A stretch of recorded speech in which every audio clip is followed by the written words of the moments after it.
નમસ્કાર આંગણવાડી કર્મચારી બહેનો, સ્વાગત છે તમારું આપણી આ યુટ્યુબ ચેનલમાં કે જેનું નામ છે ગુજરાતી જીકેની જમાવટ. તો ફેબ્રુઆરી 1ના રોજ જ્યારે કેન્દ્ર સરકારનું વર્ષ 2026-27નું બજેટ રજૂ થવા જઈ રહ્યું છે, ત્યારે કેન્દ્ર સરકારના બજેટ બાદ અન્ય રાજ્ય સરકારોના જે સરકારો છે અન્ય રાજ્યોની, તેઓ પણ વિધાનસભામાં પોતાના રાજ્યોના પૂર્ણ કદના બજેટ રજૂ કરશે. પરંતુ વર્ષ 2026માં એટલે કે આ વર્ષે કુલ 5 જેટલા મોટા રાજ્યોમાં વિધાનસભાની ચૂંટણી યોજાવા જઈ રહી છે. ત્યારે આ રાજ્ય સરકાર દ્વારા કેન્દ્ર સરકારના બજેટ પહેલાં જ વર્ષ 2026-27નું વચગાળાનું જે બજેટ છે તે આજ રોજ જે તે વિધાનસભામાં રજૂ કરી દેવામાં આવ્યું છે, જેમાં આશા વર્કર બહેનો, આંગણવાડી કાર્યકર, તેડાગર બહેનો તેમજ જે મધ્યાહન ભોજન કર્મચારીઓ છે કે જેઓ વિવિધ વિભાગોમાં માનદ વેતન પર કામ કરી રહ્યા છે, તેવા તમામ માનદ વેતન કર્મચારીઓના પગારમાં ₹500થી લઈ અને ₹1000નો વધારો જાહેર કરવામાં આવ્યો છે. તો જાણીશું આજના વિડીયોમાં આપણે કર્મચારી બહેનો વિગતવાર કે દેશની કઈ રાજ્ય સરકાર દ્વારા કેન્દ્ર સરકાર પહેલાં જે છે તે વર્ષ 2026-27નું વચગાળાનું જે બજેટ છે તે રજૂ કરવામાં આવ્યું છે અને આ બજેટમાં વિવિધ વિભાગોના જે માનદ વેતન કર્મચારીઓ છે તેમના માટે કેટલો પગાર વધારો જાહેર કરવામાં આવ્યો છે તેને લઈ અને વિડીયોમાં આપણે વિગતવાર ચર્ચા કરીશું. તો વિડીયોના અંત સુધી આપ કર્મચારી બહેનો બન્યા રહેશો. જો ચેનલમાં આપ કર્મચારી બહેનો નવા સબસ્ક્રાઈબર હોય તો અમારી ચેનલને સબસ્ક્રાઈબ કરવાનું ભૂલશો નહીં. તો આપ સૌને જણાવી દઈએ કે આ વર્ષે કુલ 5 જેટલા મોટા રાજ્યોમાં, જેમાં તમિલનાડુ, કેરળ, ઓરિસ્સા તેમજ પશ્ચિમ બંગાળ અને સિક્કિમ જેવા 5 જેટલા મોટા રાજ્યોમાં વિધાનસભાની ચૂંટણી યોજાવા જઈ રહી છે. આગામી કહી શકાય કે માર્ચ એપ્રિલથી લઈ અને નવેમ્બર મહિના સુધીમાં અલગ અલગ તબક્કાઓમાં આ 5 મોટા રાજ્યોમાં વિધાનસભાની ચૂંટણી યોજાવા જઈ રહી છે. આથી 1 ફેબ્રુઆરી 2026ના રોજ જ્યારે કેન્દ્ર સરકારનું વર્ષ 2026-27નું બજેટ રજૂ થાય છે, ત્યારબાદ જે અન્ય રાજ્ય સરકારો છે તે પણ પોતાના રાજ્યો માટે પૂર્ણ કદના બજેટો રજૂ કરતા હોય છે. પરંતુ આ વખતે વિધાનસભાની ચૂંટણીને ધ્યાનમાં લઈ અને કેન્દ્ર સરકારના બજેટ પહેલાં જ આ કેરળ રાજ્ય સરકાર દ્વારા જે છે તે વિધાનસભામાં પોતાનું વર્ષ 2026-27નું વચગાળાનું જે બજેટ છે તે રજૂ કરી દેવામાં આવ્યું છે. આ બજેટની અંદર આશા વર્કર બહેનો, આંગણવાડી કાર્યકરો તેમજ આંગણવાડી સહાયકો અને જે માનદ વેતન કર્મચારીઓ છે, મધ્યાહન ભોજન કર્મચારીઓ, આ તમામના જે છે તે પગારમાં વધારો કરવાને લઈ અને ઐતિહાસિક જાહેરાત કરવામાં આવી છે. આશા વર્કર બહેનો, આંગણવાડી કર્મચારી બહેનોના માનદ વેતનમાં વધારો, મધ્યાહન ભોજન રસોઈયાઓ અને અન્ય કર્મચારીઓ તેમજ શિક્ષકોને પણ રાહત આપવામાં આવી છે. તેમજ સામાજિક સુરક્ષા પર મોટું ધ્યાન આ બજેટમાં રાખવામાં આવ્યું છે. આગામી કહી શકાય કે વર્ષ 2026માં આ વર્ષે જે છે તે વિધાનસભાની ચૂંટણી કેરળ રાજ્યમાં યોજાવા જઈ રહી છે.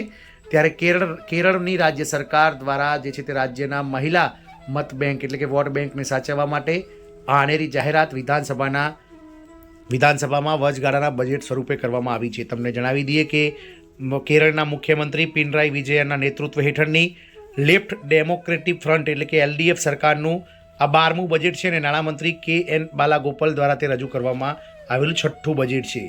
તો કેરળના નાણામંત્રી KN બાલાગોપાલે ગુરુવારે નાણાકીય વર્ષ 2026-27 માટેનું બજેટ કેરળ વિધાનસભામાં રજૂ કર્યું હતું, જેમાં સામાજિક સુરક્ષા પેન્શન માટે ₹14,500 કરોડની ફાળવણી અને આશા વર્કર અને આંગણવાડી કાર્યકરોના માનદ વેતનમાં વધારાની જાહેરાત કરવામાં આવી હતી.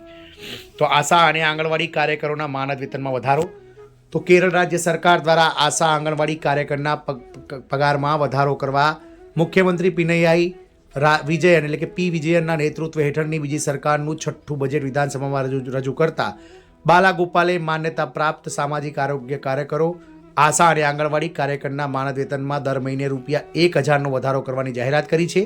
જ્યારે આંગણવાડી સહાયકોના માનદ વેતનમાં પણ એટલે કે તેડાગરોના માનદ વેતનમાં પણ ₹500 વધારો કરવાની જાહેરાત કરવામાં આવી છે.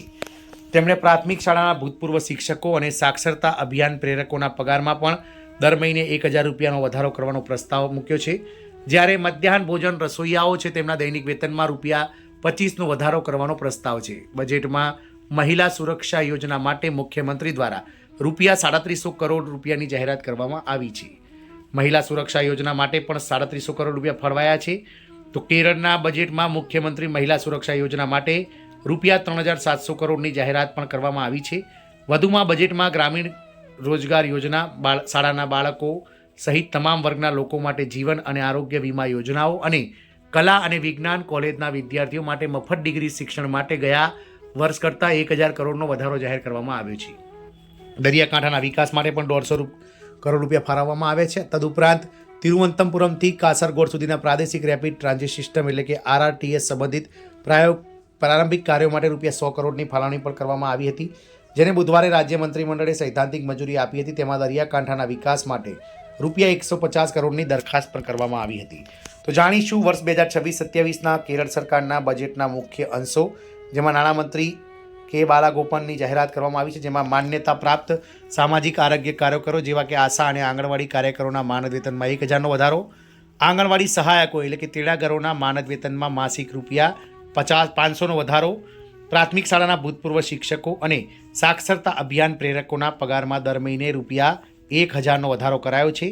મધ્યાહન ભોજન શાળાના રસોઈયાઓના દૈનિક વેતનમાં રૂપિયા 25 પ્રતિ દિવસનો વધારો જાહેર કરવામાં આવ્યો છે. સ્થાનિક સંસ્થાના ચૂંટાયેલા પ્રતિનિધિઓના માનદ વેતનમાં એપ્રિલ 2026થી વધારો કરવામાં આવશે.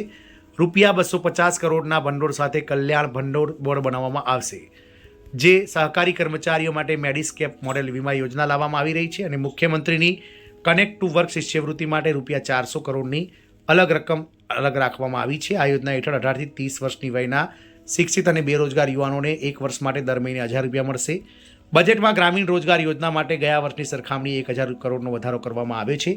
શાળાના બાળકો સહિત તમામ શ્રેણીના લોકો માટે જીવન અને આરોગ્ય વીમા યોજનાઓ અને કલા અને વિજ્ઞાન કોલેજના વિદ્યાર્થીઓ માટે મફત ડિગ્રી શિક્ષણની પણ જાહેરાત કરવામાં આવી છે. આમ કેરળ સરકાર દ્વારા જે છે તે કેન્દ્ર સરકારના પહેલાં જે છે તે આશા વર્કર અને આંગણવાડી કાર્યકરોના માનદ વેતનમાં 1000 રૂપિયા, તેમજ કહી શકાય કે જે તેડાગર બહેનો છે તેમના માનદ વેતનમાં 500 રૂપિયા અને મધ્યાહન ભોજન જે રસોઈયાઓ છે તેમના દૈનિક વેતનમાં રૂપિયા 25 એટલે કે માસિક રૂપિયા 700 રૂપિયાનો વધારો જે છે તે જાહેર કરવામાં આવ્યો છે. જય હિન્દ, અસ્તુ.